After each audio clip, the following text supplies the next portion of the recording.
Welcome to the Brian Piergrossi podcast. That's me, Brian Piergrossi, very special guest joining us today, Joseph Aldo. Welcome, Joseph. Thanks. Good to be here, Brian. And it's interesting, I feel like when people ask me what I do, it's a bit challenging to respond. I actually probably give a little bit different answer every time, unless it's some, cocktail party or something. But if it's someone that I actually feel is interested in the question. The same thing for you. It's kind of like, what do you do? How would you answer that question? Yeah, it's a really, really tricky question because it's so abstract, because healing is so abstract, because it's very unique and different for each person that shows up. So, just like you, I have to really communicate to each person differently depending upon where they are, where they're at in their healing process and consciousness, and understanding the process of healing. It's really a moment by moment, person by person kind of conversation. But, in general, what I would say that I do is I work to get to the causal level of what is creating dis-ease in someone's body, mind, spirit, and basically give people the tools to help them within their own lives become their own authority, and how to understand what is perpetuating their suffering so that they may ease their suffering and they may go to a place of balance and neutrality. Fantastic.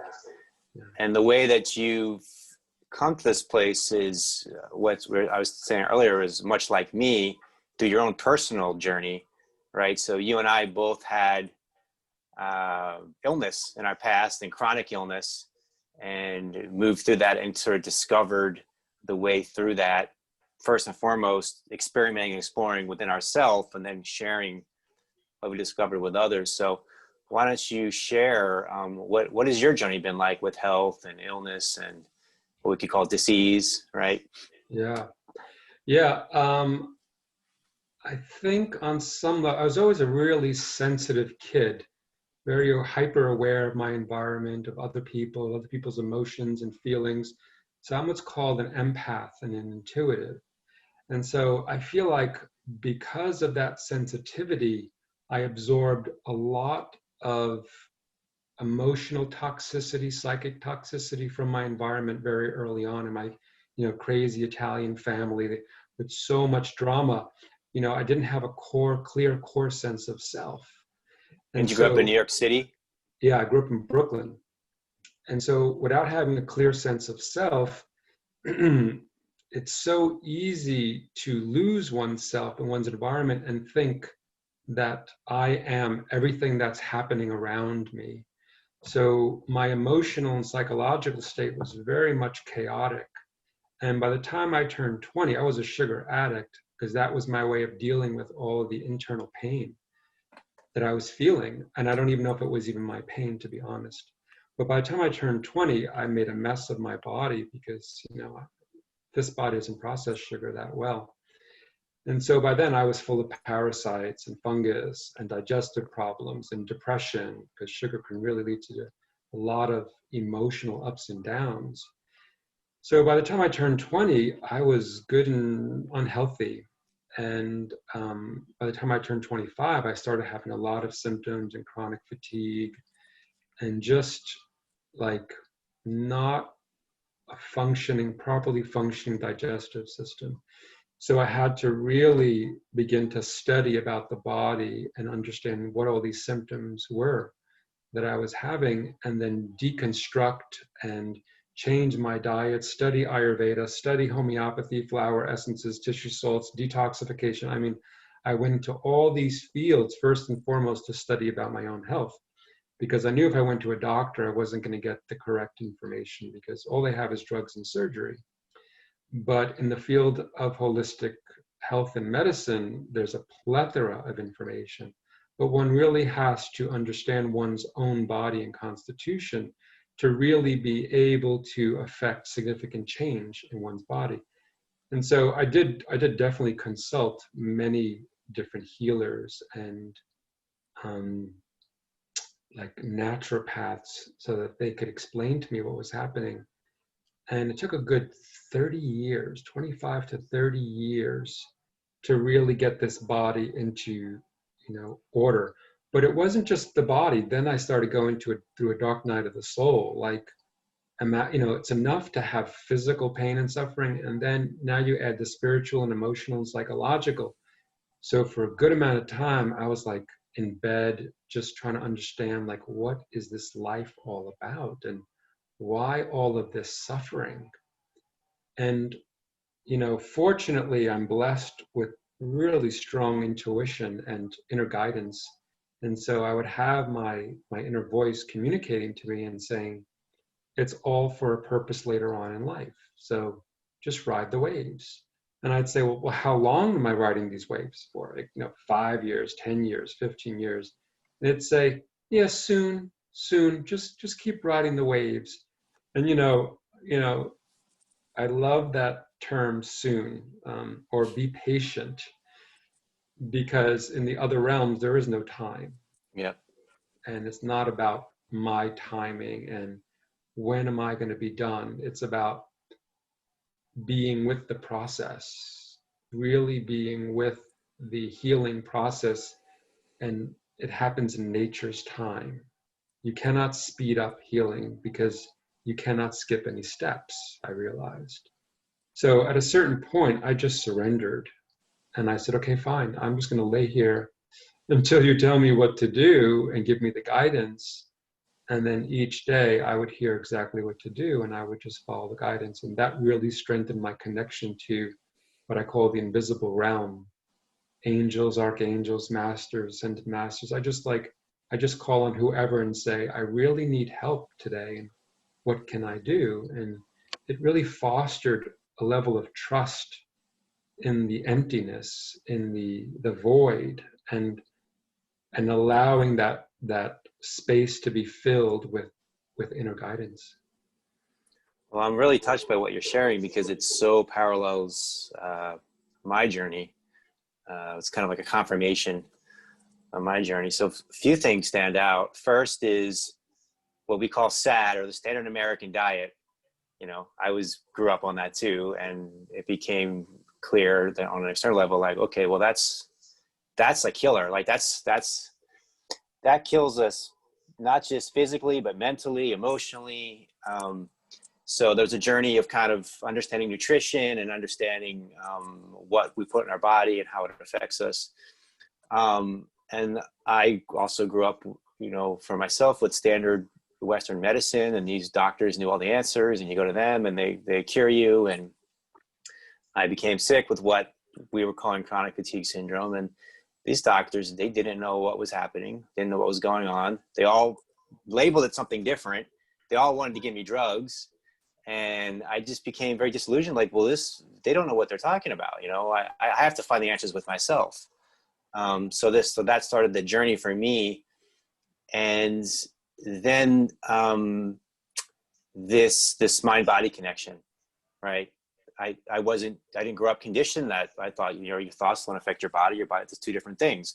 They're not two different things at all. In fact, even to say mind and body it's one thing. Right. So that was a huge revelation on my journey. And what I think actually affects my body, and what's happening in my body affects how I think. And it's, so then I turned more into the level of consciousness, of the conscious being the root of the body. And then the last thing you're talking about really hit home for me, which is this sense. I think the turning point for me was almost like we could call it like a profound humility, of this sense of like, I don't know what to do. I have to, as you said, surrender or let go. I have to just, and that's when something new entered. Yeah. Right. And I think that's really important for people listening, because people can get in that space and think that, this is so terrible. It's actually, you're on the cusp of something amazing. If you just allow it and don't fight and don't resist. And this is the spiritual awakening, or the spiritual journey that opens up. And that was, to me, looking back, and I think it's the same for you, right? To me, it's like, well, that's why all that happened. It was God's source spirit nudging, pushing, me to awaken to who we really are.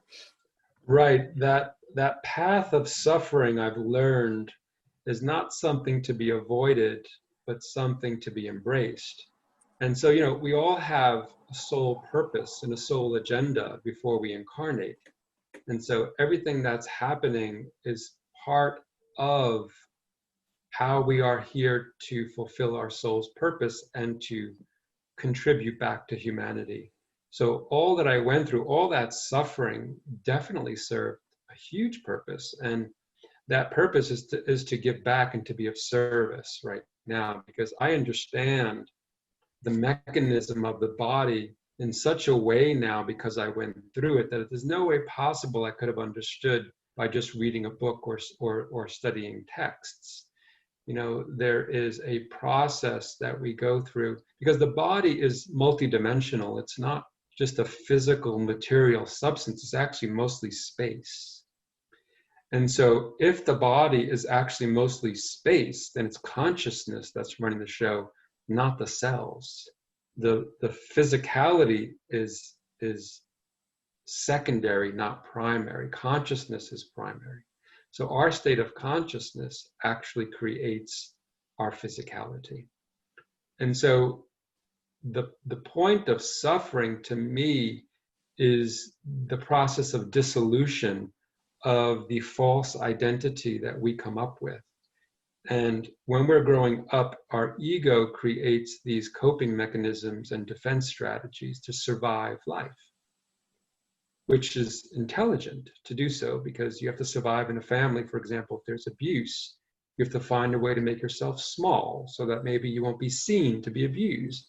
But then as we get older, we have to now deconstruct all of these mechanisms and strategies that we employ to survive life, because we're not here to survive anymore, we're here to thrive. And so it requires us to now backtrack and then go into our subconscious to see what are the programs, patterns, and beliefs that we're running that are really sabotaging our life, our health, and creating dis-ease. And so the process of suffering is actually like an inner earthquake, a releasing of aspects of ourselves that we don't need anymore. And so in this culture, we do everything we can to prevent suffering, to prevent sickness, to prevent disease. And for me, the disease part of the process is actually an important one, because it's initiatory. You are, in a sense, dying to an old part of yourself. But when we're always being told to, like, you have chronic fatigue syndrome, so take these meds to stop it. Yeah, but why do I have chronic fatigue? Well, we don't know, but take these meds. Right. But it's a symptom. So Yeah. what is my being telling me that I'm always tired? And then you're just continually masking the symptoms, so it's almost worse, because the actual core issue isn't being addressed, and so it exacerbates more and more and creates more symptoms. It's just Correct. this So that chain that reaction. Right, and that chronic fatigue is a wake-up call. Mm-hmm. Say you go into a job that you hate, in an environment that's not working for you energetically, your body's going to get more and more tired, because it does not want to get out of bed and go to a job that it does not want to go to. So that is information that shouldn't be suppressed, but should be contemplated. And so in holistic medicine, every symptom, which Western medicine will consider a disease, like chronic fatigue syndrome is a disease, it's not, it's a symptom, but it's a complex of symptoms. And so in holistic health, we look at the whole picture. How are you feeling? How are you thinking? How's your digestion working? How are you sleeping? All these components are very, very important to getting to the underlying cause of what is creating this symptom, and how do we reveal, how do we understand the psychology, the sub-psychology of what's going on, so we can help this person come back to a place of wholeness. And generally, there's like trauma involved in there. There's a lot of stuff that's going on in the background that has to be unraveled, like pulling a thread of a fabric that needs to just keep being pulled. until this other picture becomes exposed, so we can say, oh, I had no idea that memory from when I was 6 years old is in the background. And then that comes up, and all of a sudden the body starts to shake, it starts to release, because that's the nervous system, the fight or flight nervous system, that's caught in this cycle that wasn't able to complete the circuit.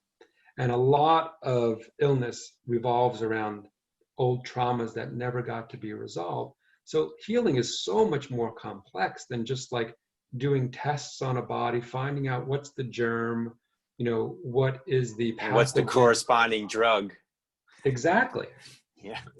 That's all they got for us in orthodox medicine. It's really not, to be honestly, it's really not any different than the drug dealer on the corner. I mean, it's a very similar process if they're wearing a white coat, but you tell them what the symptom is. Oh, I have a drug that will make you feel better, but you're just avoiding the actual root issue. But I love what you're sharing. I think it's so important, and I think it's so important this time we're in now, right? And I think we've kind of one of the reasons we bond in a deeper connection is because this feels like it's an important message in what's happening now with the coronavirus and the way it's being handled. So what would you say about what's happening with the coronavirus and the best approach to it for health and healing? Well, first I want to say to your other point of like doctors being drug dealers, Western medicine wouldn't exist the way it does if we didn't all as a collective want a quick fix. Yeah.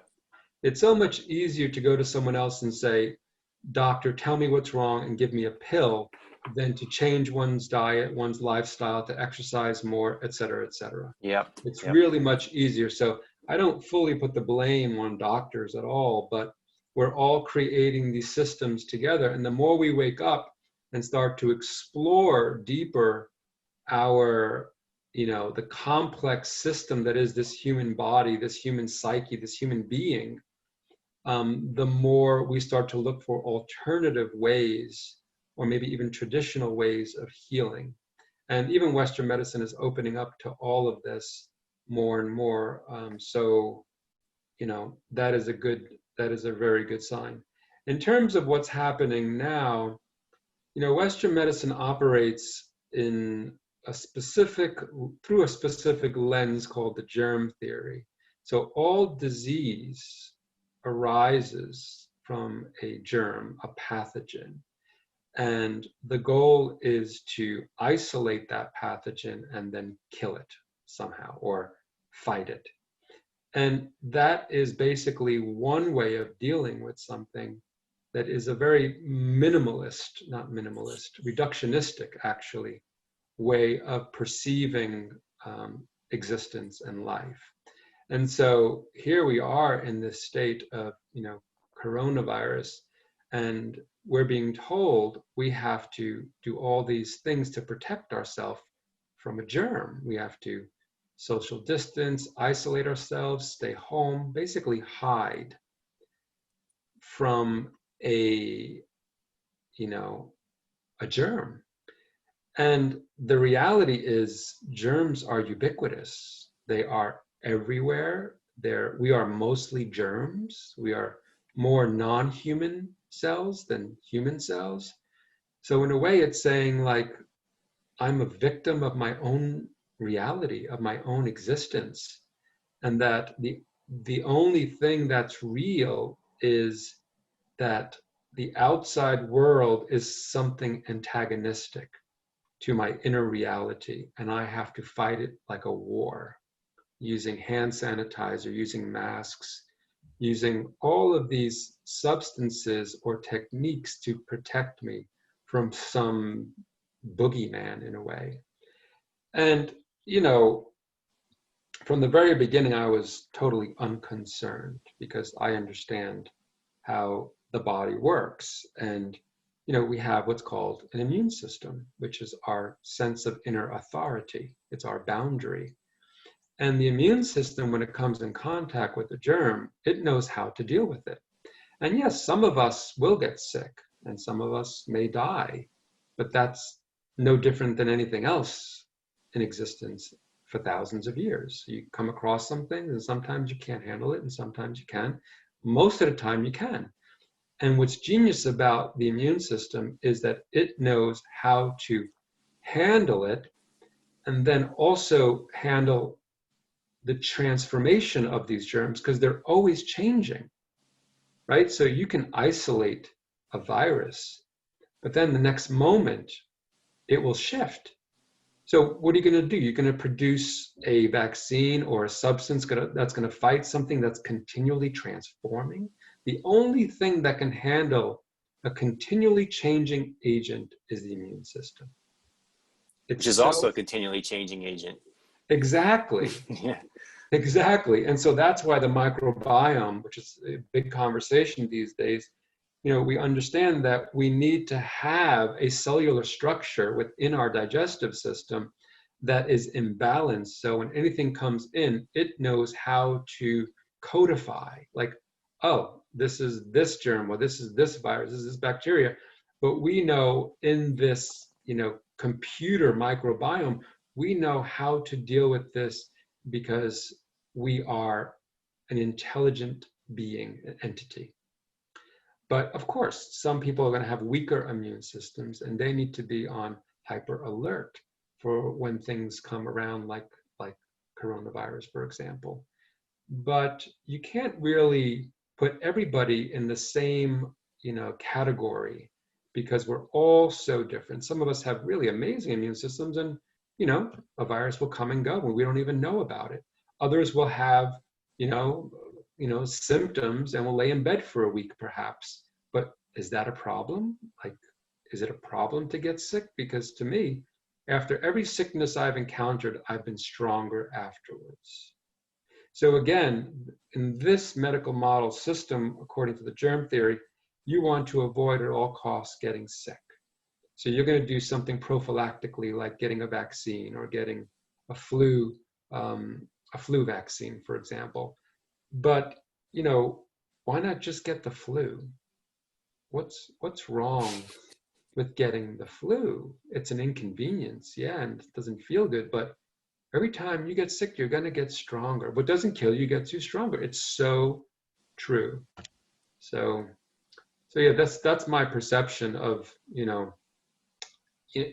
can't really hide from a germ that's everywhere, inside of us, outside of us. There's nothing new about this virus because there's nothing new in the world. Everything is in existence and it exists inside of us. It may be new to our awareness. That's different, but it's not a new germ or a new virus. It's just something that may be in our awareness right now. Yeah, a couple things stand out to me in what you shared. One is this idea of like, we have to fight the virus, The way I see it and the way I hear you saying it, it's more of like not fighting the virus or whatever it is, this foreign body that we're perceiving, but to integrate it, come into harmony with it, right? So that's one thing. And then the second thing, the point about, getting sick makes us stronger physically, and I think also important to share is it makes us stronger spiritually, right? It brings us to other level of our evolution of our consciousness, and it's a gift in that way. So to be able to see that as well, which of course, WHO would never talk about that, but to be able to understand that's what this process is. It just, you have a whole wider perspective on it, expanded perspective of consciousness. Yeah, the humility piece. That to me is what happened in all those years when I was ill. I finally stopped fighting trying to get better. I finally stopped seeing it as a problem what I was going through and saw it as a spiritual unfoldment. And when I did that, when I changed my perspective, all of a sudden something happened, just like you were saying. Yeah, this paradox. Yeah, it's like, it isn't good, but it's good. It doesn't feel good, but I know there's something at the end of this dark tunnel. And so the ego dissolved because it couldn't figure it out. It couldn't win the fight. It couldn't find an answer. So it just started dissolving and unraveling. And that's when the humility, being humble, bowing and going, okay, I give up. And there's something going on here that's beyond the me that I think I am. This identity of Joseph at that stage in the game and who I thought I was, he had to dissolve in order to let what I call the upgrades and the downloads come through of, the death of that limited self is the birth of the higher expanded and consciousness self, like the soul self, which has so much experience from thousands of lifetimes and experiences. The soul is filled with wisdom that is kind of encapsulated and doesn't get to come through this personality unless there's an opening. And that opening happens through dis-ease, in a way, through the cracking of our identity, through the release of the holding on to who we think we are and what we think life is about. Ultimately, what I came to is the contemplation, I know nothing. I have no idea what's going on with me. I don't know what this world is about. I don't know who I am, what I'm here to do. So I'm going to just sit in the emptiness and wait until something arises in my consciousness that gives me a clue as to what to do. Just give me a step. Just give me a morsel, a crumb of a direction to move in, because I am clueless. And that dissolution process took a good 25, 30 years. It's only recent, like maybe in the past 4 years, that I feel like I know nothing, and in knowing nothing, I have access to everything. That is no small task to get to this place in consciousness, because I used to try, when I used to work with clients, I used to try so hard to help them to heal. And one day my inner voice says, you are interfering with people's lives. Step out of the way. And I said, I don't understand. I am the holistic healer, the intuitive. And they're paying me a good amount of money. I've got to get results. And I hear, no, you don't. You didn't make them sick, and you're not here to make them whole and healthy. That's their job. You're here to hold space for them. And that space holding is profound and allows them to receive the revelations, but it also allows you to receive the accurate guidance for this person, because you're not interfering with trying to help someone.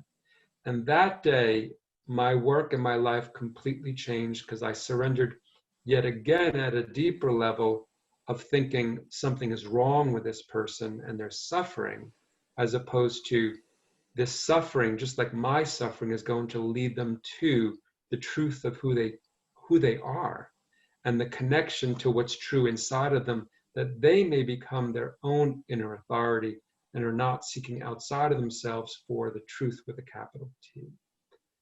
So the capacity to do what I do today, which is eons beyond what I used to do 20 years ago, like it's night and day. And I say to people, I don't do anything anymore. I don't have to try when I'm working with people. Information just drops into my consciousness, and through the field of energy, like when a healer to me is someone that's gone through many levels of initiations. They've had to die to their own illusional self and the illusions of the world. They've had to die to their limited perspectives, to what happened to them in the past, to their wounds, to their lack of forgiveness. All of that has to be gone through within oneself to be what I call the true healer, who can hold space for someone else. And in holding space, the field of energy of the healer has the capacity to truly support the other person's energy field and to catalyze transformation just through the presence, not through a doing, but through presence. And presence is the greatest healer of all. Well, you're speaking my language, as you know. I fully resonate with everything that you're sharing. I think, to me, a huge component of this is the spiritual awakening, the self-realization. We have a lot of different words for it, enlightenment, spiritual liberation. A huge component of it is this recognition of what we could call oneness or unity consciousness, or everything being of the same essence, right? Yeah. And I think that realization totally reconstructs how we see everything, including how we see viruses, germs, bacteria. You know, the kind of the way the predominant medical worldview is like, still this is the enemy, we must destroy the enemy. But when you wake up to this consciousness, there's really only, everything is only really you, and reflection of yourself, right? Yeah. So there really is no enemy. So then it's just befriending, integrating, whether it's a virus or it's a psychological aspect of yourself, or it's some part of yourself you think is bad or evil or you're ashamed of or you feel guilty about. No, bring that to the light. And there's divinity in that, like there's divinity in everything else, just like there's divinity in a virus or a bacteria. Right. And then it becomes part of your superpower, right? You integrate it. It becomes an integrated, harmonious part of you instead of something that's separate from you. So it feels like the real journey is anything that feels like it's separate from me. How do I integrate it and harmonize it that is part of me, and it's, you know, becomes part of my superpower? Yeah, I call that process integrating the shadow. Yep. And to me, any virus or bacteria is a shadow aspect, perhaps. And if we get sick, then that is our journey to go through. And then in going through it, we have revelations, realizations, we release something, perhaps toxins. I mean, you get a fever, the body is burning something up inside. So it's a very catalytic, important process to have a fever. And from my understanding, it should not be stopped. It should not be interfered with, unless it gets, you know, way beyond a certain temperature. But otherwise, let the intelligence of the body do what it does, because it knows, it is natural, it is vital, it understands how to deal with whatever comes its way. So yeah, the ultimate goal to me is to achieve unity consciousness. It's interesting you said that phrase, because that's the one, we've never spoken about this, but that's what I write about all the time, unity consciousness. Too. Yeah. So here we are, you know, we are a tribe, that is for sure, that we have these similar terms, because we're just getting the information from, you know, higher consciousness anyway. So we're all one in that field of oneness. So as you were saying, it's true. There is no outside. That is another contemplation. Everything is a reflection of me. So if I am in harmony with my environment, then nothing is going to happen to me. But if I live in a fear-based paradigm, which is how Western medicine operates, there is something out there that's going to get you. Be afraid. Be very, very afraid. If you live in a fear-based paradigm, then you are always on hyper alert of something coming your way that you have to protect yourself from. That paradigm, that way of thinking, creates a lot of stress on the immune system. There's no relaxation in our fight or flight, sympathetic nervous system reaction. You're always in this place of what's next? What's next? When's the next going to drop? What's going to happen? And so here we are in this culture now in a continual state of stress, not knowing what's going to happen, that is totally allowing us to be susceptible to many issues, both physical and psychological and spiritual. And so somehow we need to use this time to go more inward and to find our own inner authority and our own inner voice, and become attuned to that guidance to say, okay, what do I do today? How do I deal with this stressor? How do I deal with this virus? Should I be concerned? Should I do something? Or should I take some herbs to strengthen my immune system? What do I need to live and thrive in this reality today? And it behooves each one of us to really come into that core aspect of ourselves and become the inner authority, because more and more we're going to be told what we need to do to support the collective, to support someone else's health, you know, wear the mask for somebody else. And so we have to have the inner authority to know, well, does this serve my highest good? Does it serve my highest good to get a coronavirus vaccine, for example, if they come up with it?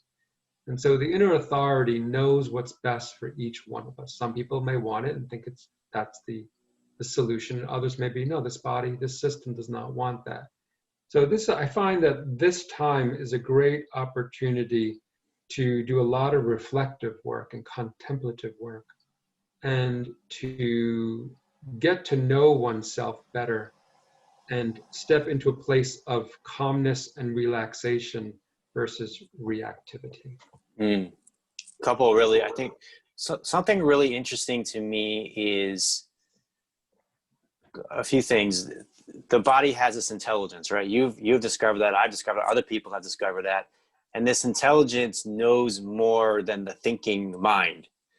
Right? I think that's what's happening right now. That's so fascinating, is that this Western paradigm of medicine, the political landscape, the institutions, the thinking mind thinks it knows more than the intelligence of the body, and has all these ideas. Oh, I've read all these books and I have all these studies and I can use all these, multi-syllable words. And right. It's been fascinating to me, this journey the last few months, is you have people that are very educated, they have a lot of degrees and they read a lot of stuff and they're reading stuff online all the time and have a lot of knowledge, but they're not connected to this intelligence that you're talking about. So they really have no clue what they're talking about, but then they have this arrogance, they think they do, and they want to tell everybody how it is and everything. And then I've encountered these people, people that work with their hands, people that are kind of like working class people that are connected to farmers, people that are connected to, live in the mountains. Yeah. These people are not that knowledgeable as far as academics or books, but they have this more of an intelligence that they just have common sense.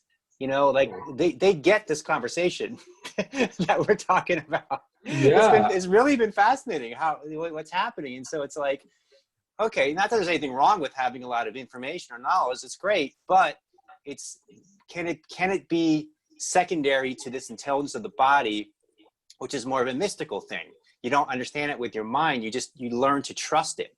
It knows what to do.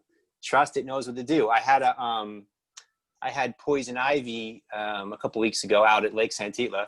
I got poison ivy, and I didn't do anything. There was definitely discomfort for a couple days, but the body knew how to heal it, and now it's gone.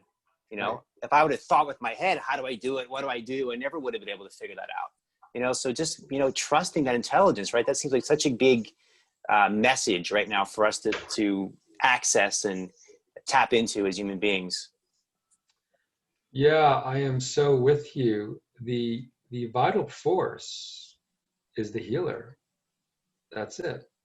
And that's nature inside of us. So what happens is we go into the sphere of the intellect and we disassociate from the body. We think that science and intelligence is everything, and we lose capacity to understand the body's wisdom and the information it's giving us through many subtle cues called symptoms. And so today, everything is like, well, let's see what the scientists say about this, and let's see what the authorities say. But what does my inner authority say? What does my body tell me is true and accurate? And it's called an inner knowing for me. It's just an inner knowing. Like I go into a restaurant or a food store, and my body says yes to that, no to that. It's a different level of intelligence that's operating, and not that it's better than the intellect per se. It is different than the intellect, and I think we need both the left and right brain capacity, the mind and the body, to operate in sync, to operate as a teamwork, and not just like say, oh, that's just nonsense, because what scientific proof do you have for that? And I will say, I don't need scientific proof. My body is the cauldron of transformation, of alchemy, And I trust it implicitly because of my 30 plus years of going through transformation. I have learned to listen very intently to the information my body has to tell me. And it is so fine-tuned at this point. And I think many people have this capacity, but it requires you from shifting from the intellectual to a feeling state, from the intellect to an intuitive place. And it's very spatial, it's very feminine. It's not this linear perspective, but a very open, amorphous, moving, spatial. It's very abstract, but I am very intellectual. I've written numerous books. I do lots of research. I have a very strong intellect, but I also have an equally strong intuitive and sensitivity and empathy. And fortunately, I have merged these two. They are balanced, they're married. So nothing happens for me. Like if I can't confirm my intuition generally, I tend to hold off until I get, some like intellectual like like I need to know on all levels this is the right decision. So I use both my intuition as well as my intellect to make decisions, both for myself and my clients. So if I get a remedy comes into my mind, that's the intuitive piece. Then I open up my books to see, is it in alignment with what the symptoms of this person? So I think this split that is happening between the mind and body is what's creating a lot of this disassociation and lack of common sense for people today of when we're being given guidance to do something. And many of us who are like very embodied and empathic and intuitive are like, that totally doesn't resonate. How could you even consider that that is the truth? And this beckons us to like question, what is the truth? How does one come to the truth? And how can one trust the truth? And where are we getting it from? And is it different for each person? So this is a huge topic for me of, like when the WHO or CDC comes up with these guidelines, and it's like, yeah, that's not my truth at all. And the collective says, oh, we must do all this because these authorities have told us to do that. And again, I'll say, but they're not my authority. This is not my authority speaking, because my authority says, for me, that information is absolutely incorrect. But if they deem something is true, and enough people believe it's the truth, then it becomes the truth. Not that it's the truth with a capital T, based in reality with a capital R, but if enough people believe something, it becomes an entity of reality in this reality. And that's a little abstract of a conversation, but it's so true. Enough people believe something, and all of a sudden, this is it. We all must do this. Mm-hmm. Then there are those of us that are like, this is not the truth with a capital T, because we know it, because we've lived through it. We've been initiated to know this is not based in ultimate truth, but I understand and recognize it's your truth, it's the collective truth, but I'm not on board with it. I'm not on board. And this is the tricky territory that we're in now, because so many of us are embodied and are connected to our inner authority. And then there's a whole collective that is not, and that follows the status quo, authoritarian. And so how do we find common ground when there are so many different perspectives? And here we are living together as one large community of beings. How do we find harmony and resonance in the midst of such paradoxical ways of perceiving and thinking? Yeah, it feels like this what you're calling the intuition is an intelligence that's of the moment, right? So you're being, like you talked about food, like I'm present, I know, well, this apple is the one for me, not that apple. right? And like kind of our whole life starts to be that way of like we're being present. The intelligence informs us in the moment, and I'm feeling, yeah, what is and it's like, well, yeah, if we can support people, create the space for people to access that, then they will come into everything that you're pointing at. And this other part, this other component, this accumulating knowledge and study is also, as you said, it's valuable. It's great. Everything's great. Everything is a part to be integrated and harmonized.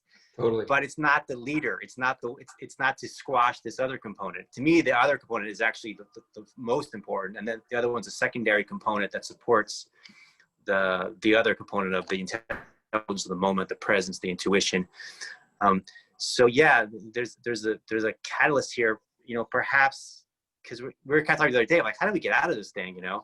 And perhaps as this track we're on continues, and I think it is happening, more and more people are kind of like, what is happening? Like, something's not right. I don't get it. Like, I don't, you start to kind of wake up, the more absurd it becomes. And it's easier now than ever, to your point about, kind of manipulating what's the truth on a collective level. Like on a global level, it's easier now than ever to do that, with the social media, with, WHO and CDC. And, we're at this place where, as like YouTube and Facebook and other social media companies have banned people who are giving health advice that is not the same as the WHO. Things like give vitamin C, give zinc, things that are like, it helps you with your health. So we're in an interesting time, and all these things are coming like to a head, to be addressed and to come to the surface for us to deal with. Yeah, and I think the key what do you see? Go ahead. Go. I think the key is not to fight any systems or any information per se, but to hold a space of neutrality and the observer. And so for me, my favorite statement is, that's interesting, or that's curious. Like when Fauci said to start wearing goggles, which when they told us to wear masks, they told us to wear masks. I'm like, well, what about the eyes and the ears? You can't just put it on your nose and mouth without considering the eyes and ears. And sure enough, he says, everyone should start wearing goggles. And I don't see people wearing goggles, but I see this whole plastic mask thing around people's heads now. There's a shield now some people are wearing. Yeah. And so, I just go, oh, that's interesting. I don't have reactions. The key is to live in the new paradigm, right? So there's a fear-based paradigm, and then there's a love-based, or what I call the miracle-based paradigm, where things happen almost miraculously in your life, almost coincidentally. You say something and it tends to happen. And so I tend to live more and more in this love-based, miracle-based, embracing everything paradigm, because it's the paradigm of unity consciousness, because there is no separation in reality. In the central channel, in unity consciousness, there is no separation. Yes, we are in a world of duality. There is you, there is me, there is others. We have separate bodies, but what holds us all together is this unity consciousness. Consciousness is all pervading, and each one of us vibrates at a particular state of consciousness, which generates the reality we are experiencing. So it's like the biology of belief. Whatever we believe becomes our energy field, and our energy field attracts to us exactly what we think, feel, and believe is reality. So as soon as we shift our consciousness, our external world changes to reflect that shift in consciousness. So we move from a fear-based paradigm to a love-based and miracle, paradigm. Then we start to see things flowing with so much greater ease and grace, and almost like, holy mac, this is amazing. And I am continuously in awe in my life, like a child Like, I know everything's going to work out because I've been living this way for so many years. Ask it and is given. And yet at the same time, I'm always in awe at how quick things materialize and manifest, how fast people heal when I work with them. I'm like, your illness is gone? Like, how, that doesn't make any sense in third dimensional reality. But in the greater paradigm of unity consciousness, it makes total sense because things change in an instant. So I live in both, of course it happened, and in awe that everything has happened the way it's happening. So I think the key to becoming the authority in one's life is to stop reacting to the external world, to pull in all the energy and to embrace everything that's coming our way. Like, just embrace everything and absorb it, integrate it. It's all shadow, right? Integrate whatever it is that's coming our way, and then we become the transformers. We become the tool of transformation on the planet, because this being, this body is multidimensional. It is not just a physical, third dimensional, five sensory entity. It is multidimensional, multifaceted, and it has the capacity to transmute energy like nobody's business. And so when we can embrace everything coming our way and accept it and love it, and we don't have to agree with it, we could see it for the illusion that it is, per se. But when we don't fight anything, then we ingest it and we transform it through our consciousness, through our heart, through our love. And to me, this is the key of how to move through this with grace, ease, and speed, because any resistance we have to anything perpetuates that which we're resisting. Any resistance we have to anything outside of us perpetuates the existence of that which we are resisting, and it gives it all of our power. We do not want to give our power away. We need that power for helping this body operate in total health, to support the vital force in being strong. So we want to pull in all of our cords of energy that are going out to defend our perspective. I'm right, you're wrong, there's a wall of armor. It takes a lot of energy to keep this wall of armor up, to keep you away from me. I think it's a really, really important point. I mean, the way I think of it is giving our attention to what we want, not what we don't want. What we want to create, not what we don't want to create. And the point about what you resist persists, grows stronger. And there's a lot of people that are waking up to there's things that are happening in the world that they don't like on a whole variety of levels. They don't agree with, they don't resonate with.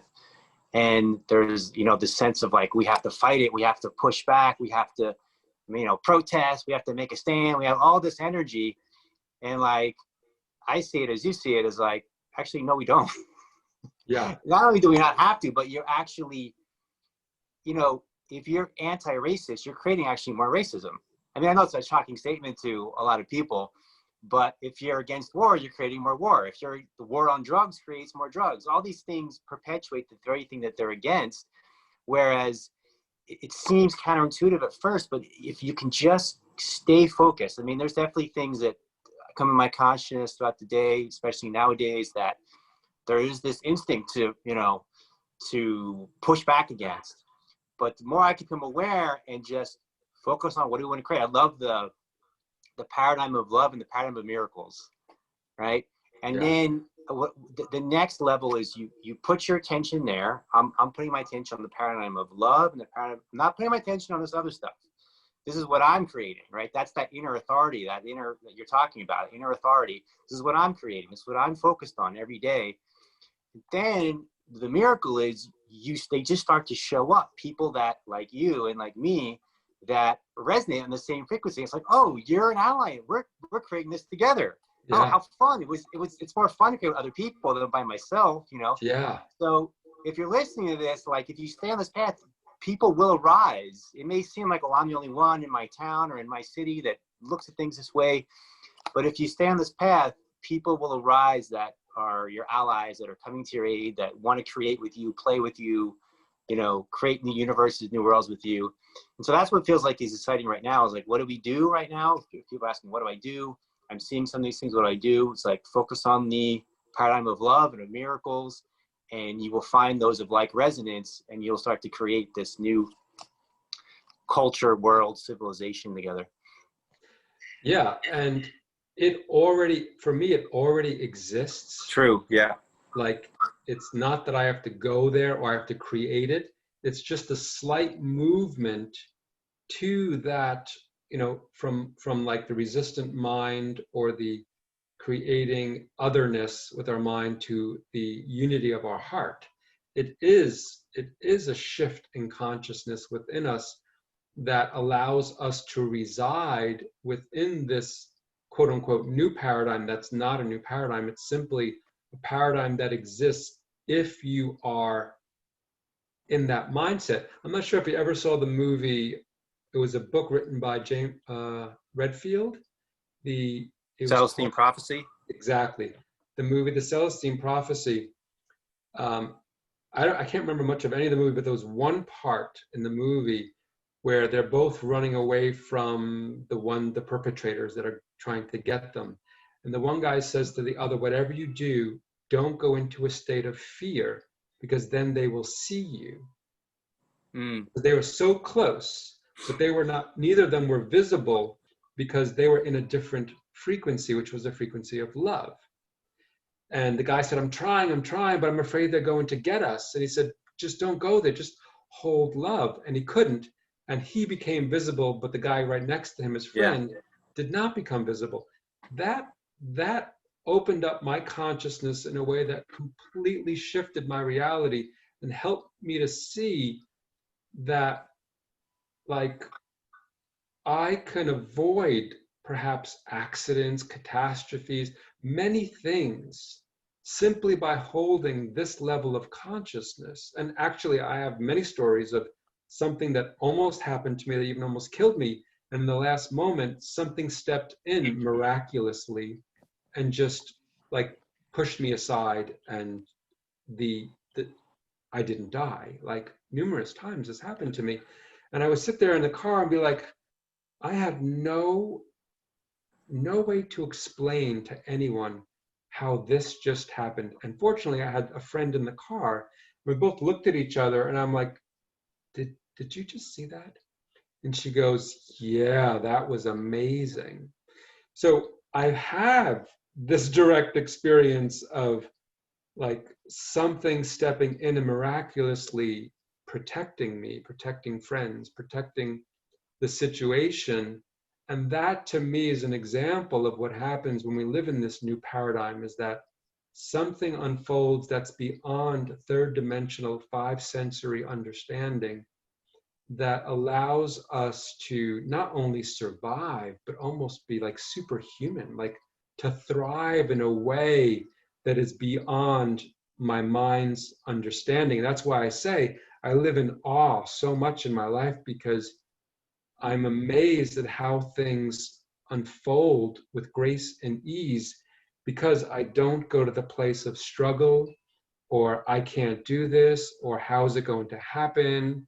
I just don't live in that place anymore. I live in the knowing that I live in a perfect universe, and that everything's going to work out with grace and ease beyond my understanding. I have no idea how it's going to happen. And that's how my life, is lived. And it's so much more fun than struggle. I can tell you that much. So much more fun. And then I pass it on to my clients. I pass on that same, whatever it is that I've developed inside of myself. I pass it on, and I can do like months or years of therapy in an hour with people, because everything is quickened. It also depends on the person's capacity to receive, that they have that quickening happen as well.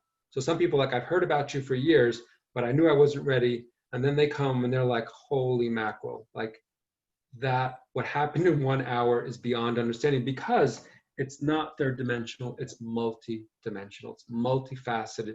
So many things are happening at once.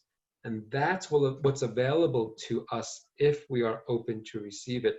if we are open to go beyond the intellect and drop into the body, into the intuition, into the feminine, into the sensitive, into the non-rational. It's a huge leap for some people. For others, it's like, oh yeah, I can totally do that because they're more connected to that part of themselves. Beautiful. What's something you'd like people to hear that they haven't heard yet, or get that it hasn't been shared yet? And how do people learn more about what you do and what you share as well, your work? In terms of what I'd love people to hear or know is to do research about how the body works, because people know more about their car than they do about their own body, right? Oh yeah, I've got to get an oil change every 3,000 miles or every 3 months. Like that is essential. Well, what about cleaning your liver, the filter of your liver every, 6 months, every fall and every spring? Do you do that? Like, become intimate with this body that you're living in so that you can understand how to take care of yourself when simple symptoms arise. Check out Ayurveda, which to me is a brilliant system of healthcare and medicine. Just study the basics of Ayurveda because it really gives each person the information for their unique body, because every body operates differently. And Ayurveda gives you the tools and techniques to truly understand yourself in a way that is quite beautiful and subtle and clear and makes total sense, so that when symptoms arise, oh, I've got to decrease this type of food, increase this type of food, et cetera, et cetera. So study about the body, do research, read about Ayurveda. Perfect Health by Deepak Chopra is a great book.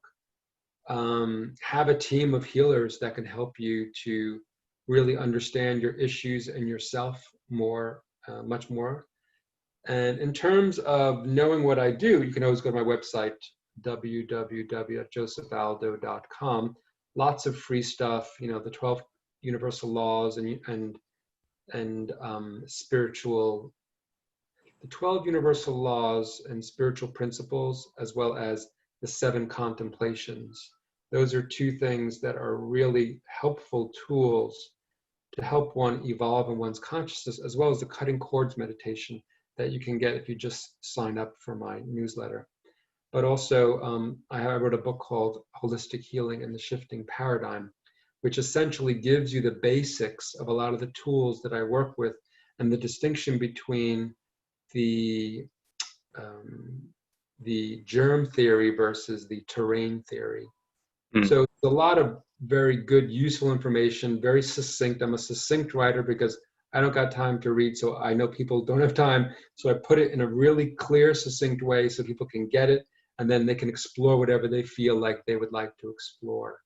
So yeah, that is essentially what I'd like to offer people. And yeah, take a flower essence workshop when I teach it, because that is a great tool that can shift one's consciousness instantaneously in the moment for any acute issues. And it's saved me in my transformations in this past 25 years, truly helped me to evolve in ways that are beyond the beyond. Well, I love what you're sharing. I love that you're here in this world in the same time period as me and sharing it. Yeah. And yeah, thanks so much for being with us. Yeah, thanks, Brian, for being you and all that you do and sharing all of your wisdom with us all. It's so grateful. I'm so grateful to have a brother, a tribal member who speaks the same language, because yeah, we can just chat it up and really be in agreement and in resonance. And it's so nice to have you in this world. Amplify it out. Totally. Yeah. Thanks, everybody. Yeah, thanks.